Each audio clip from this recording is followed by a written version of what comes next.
Paano nga ba maglinis ng torque drive ng Aerox B2? Tara, tuturo ako kayo. Pagbukas natin ng CVT, tanggalin lang natin tong belt kasama na yung torque drive. Tinanggal ko na rin yung pulley dyan. Lalapag lang natin yan. Kailangan may patungan kayo para di nagagasgasan. Ayan, zoom natin. Gamit tayo ng mga proper tools. Kailangan mag-invest kayo dyan. Siyempre, kailangan din natin ng impact tools. Kasi hindi natin to kaya ng mano-mano lang. Ayan, kailangan tapakan nyo. Kasi sumasabay yan. Kailangan pala dito kontrahin mo. Kasi sasabay talaga siya. Malakas kasi yung impact tools. Kita nyo, nahirapan ako dyan. Pasensya na nga pala sa paan ng dragon. Ayan na, tumalsik na. Tumalsik pa nga. Tabi muna natin to, guys. Lagay natin sa matatandaan natin. Tapos tanggalin natin to isa-isa.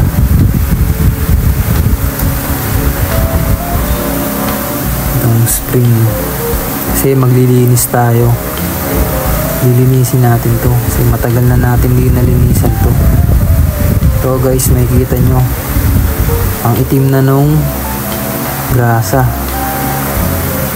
So mamaya makikita nyo yung ilalagay nating bago. Sobrang linis pa. Ito guys, yung mga pinagtanggalan natin. Ito yung pin. Kung iwawala yan, yung bilog na yan.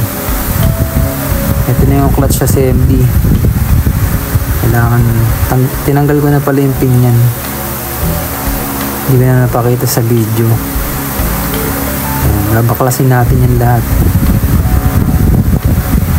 Ayan, tinanggal ko na yung pin na yan. So guys, yan. Nahirapan ako dyan mag-video kaya hindi ko muna binidyo ang pagtanggal. Matanggalin natin yan para mabaklas natin lahat yung spring na yung dilaw. Kasi talagang madumi na talaga siya guys. Yan na, baklas ko na. Ito yung panlilinis natin dyan. Joy lang, joy. Setup na. Simulan na natin maglinis.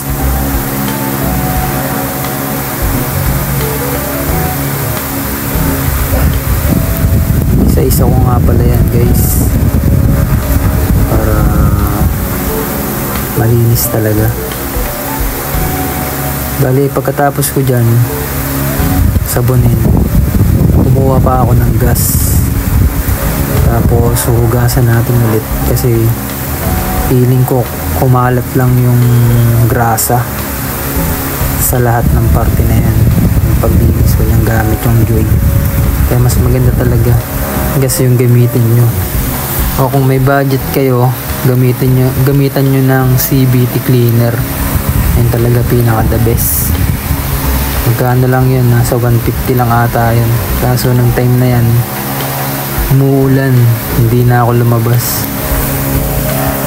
Kaya sinaga ko na lang to.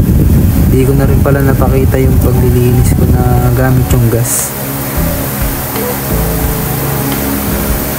Yan yung mga pin.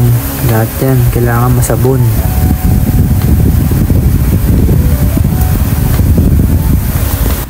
Make sure nga pala guys na hindi nyo mawawala yung mga bilog ng pin.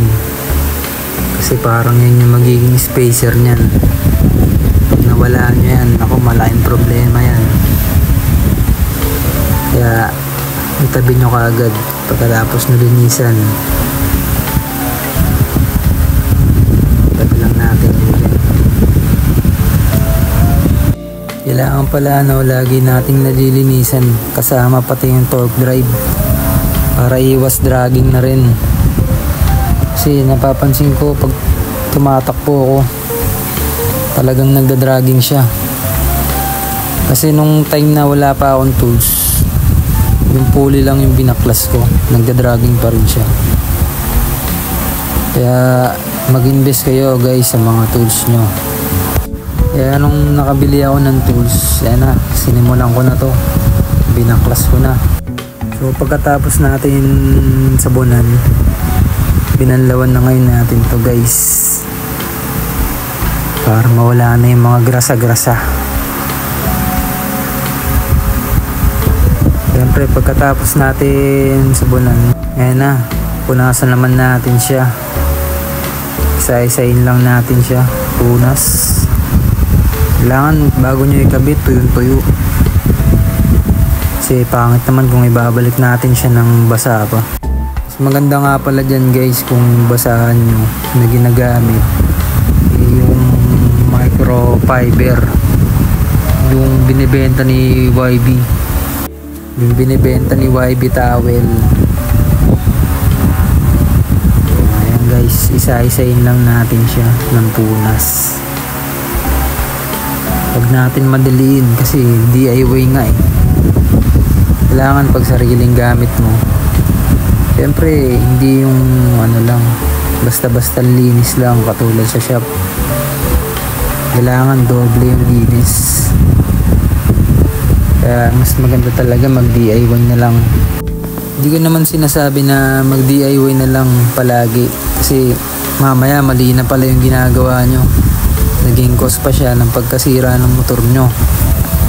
So mag DIY kayo, bago pala kayo mag DIY, mag research muna kayo, manood muna kayo kung paano nga ba siya binabaklas, at syempre kung paano rin siya kinakabit.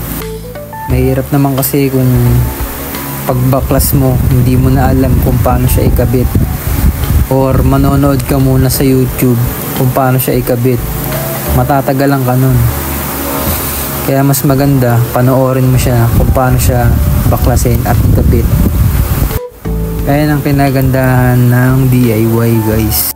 Fast forward na natin to guys, kasi medyo natagalan ako dito, kasi medyo nalito rin ako honestly. Ayan, yung ilalagay nyo lang is pala dyan high temp dapat, kasi mainit yan eh. Kasi kung ordinaryong grasa pala, ordinaryong grasa lang ilalagay nyo, naku, wala yun, matutunaw lang yan. So yan, bago natin ikabit yan, syempre bugaan muna natin to. Ito guys, nabili ko lang to sa Shopee, parang compressor din. Bago natin isalpak, lagyan muna natin to ng grasa guys. High temp din yan guys, ayun yung nilagay ko dun sa may torque drive.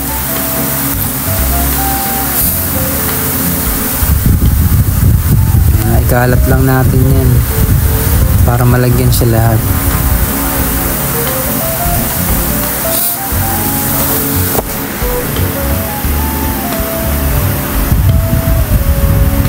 Ito nga pala guys yung oil seal ko. Kung problema nyo yung oil seal guys, mag DIY na lang din kayo, kasi kada bukas ko nyan talagang tumutulo yung langis dyan. So yan, salpak na natin to guys, backplate, tas yung pulley. May magic washer nga pala yan guys. Ayan na, lagay na natin yung torque drive. Ganito nga pala paglagay ng belt guys, kailangan nakaturo dun sa pulley. Ayan.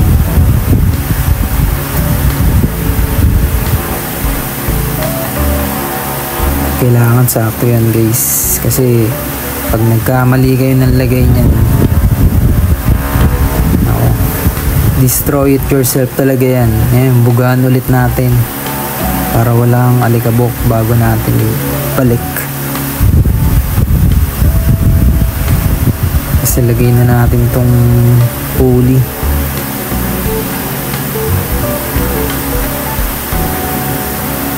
Sunod na natin tong bell. Regroove na nga pala yung bell ko guys, pinakalkal ko lang yan para iwas dragging na rin. Tagal mo naman buga niya. Okay na yan niya. Selan mo naman.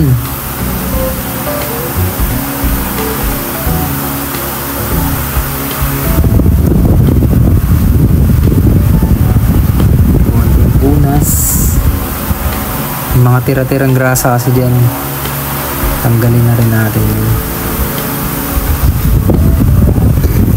Bago nyo pala gamitan ng power tools to, i-hand tight nyo muna kasi mamaya i-power tools mo kagad, mali pala yung pagkakabit, hindi pantay, sira yung thread nyo yan guys, gastos yun. Kaya siguraduhin nyo na i-hand tight nyo muna bago nyo gamitan ng power tools. Yan ang recommend ng mga mekaniko na gamitan na natin ng power tools to.